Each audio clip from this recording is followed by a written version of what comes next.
నమస్తే అన్న. నమస్తే సార్. వచ్చే ఎన్నికల్లో ఎస్కోట నియోజకవర్గంలో ఎవరు ఎమ్మెల్యే గెలవాలనుకుంటున్నారు? ఎస్కోట్ నియోజకవర్గంలో కోళ్ళ లలిత్ కుమార్ గారి గెలవాలని కోరుకుంటున్నాం మేము అందరం. ఎందుకన్నా? మా టీడీపీ గవర్నమెంట్లోని కోళ్ళ లలిత్ కుమార్ ఆధ్వర్యంలోనే మా విలేజ్ అనేది డెవలప్ అయింది. మా ఊర్లో అంగన్వాడీ కేంద్రమైన ఆవిడ కట్టించింది, స్కూల్ బిల్డింగ్ కొత్త బిల్డింగ్లు కట్టించిందని ఆవిడే కట్టించింది, త్రాగునీటి పథకం 50 లక్షలు పెట్టి వాటర్ ట్యాంకు పెట్టింది ఆవిడే, ఇంటి ముందు కుళాయిలు వచ్చిన వల్ల టీడీపీ గవర్నమెంట్లు వచ్చాయి, మా ఇంటి ముందు సీసీ రోడ్లు ఆవిడ వల్ల వచ్చాయి.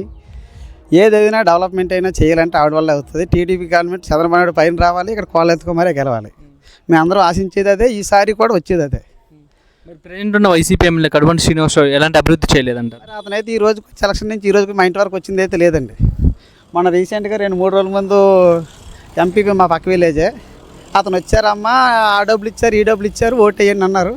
మరి ఆ డబ్బులు ఏ డబ్బులో మరి అతని దగ్గర తెలియాలి, మనకి ఏది తెలియదు. మరి ప్రతి వాలంటీర్ల మీద ఎంత పత్రాలు ఇచ్చారు ఇంటి వరకు, మరి మా ఇంటి వరకు రాలేదు అది. అదండి.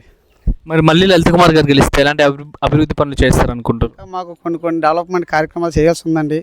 మాకు కళావేదిక ఒకటి అడిగాము, తర్వాత విలేజ్లో కొన్ని డ్రైన్ సిస్టమ్ బాగాలేదు, తర్వాత లైబ్రరీ ఒకటి అడిగాము, లైబ్రరీ ఒకటి, ఇలాంటివన్నీ కొన్ని చదువుకున్న పిల్లలకి కొన్ని ఉపాధి అవకాశాలు కూడా వాళ్ళు వస్తే లోకల్ కంపెనీల్లో ఇప్పిస్తున్నారు అనేసి మేము కావాలని కోరుకుంటున్నాం. మళ్ళీ ఆవిడే కావాలి, ఆవిడ ఆధ్వర్యంలో మళ్ళీ డెవలప్మెంట్ చెందుతుందని మేము కోరుకుంటున్నాం.